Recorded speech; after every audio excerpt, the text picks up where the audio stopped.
আমার সম্মানিত যারা মঞ্চে ভাইয়েরা আছেন, আমাদের মুরব্বীরা সামনে বসা আছেন, সিনিয়র নেতারা বসা আছেন, দয়া করে মঞ্চ থেকে আপনারা নেমে যান।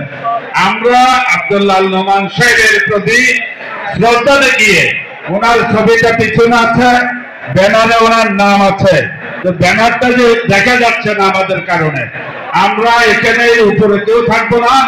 যিনি সঞ্চালনা করবেন উনি নিচে চলে যাবেন। এখানে একজন থাকবেন না, শুধুমাত্র সিনিয়র নেতারা বসবেন। আমার ভাই সঞ্চালক উনিও নিচে চলে যাবেন। সম্মানিত অতিথিবৃন্দ, আমরা ধৈর্য ধরেন, খাবার প্রচুর আছে, ধাক্কাধাক্কি করবেন না, বয়দের সুস্থভাবে কাজ করার সুযোগ দেন। আর মঞ্চের সামনে সিনিয়র নেতারা আছে, মঞ্চের সামনে খাড়ে করে দেন। যেহেতু আব্দুল্লাহ আল নোমানের দেখতেছে না কেউ, বলি দর্শকরা সবাই একটু শৃঙ্খলা করেন।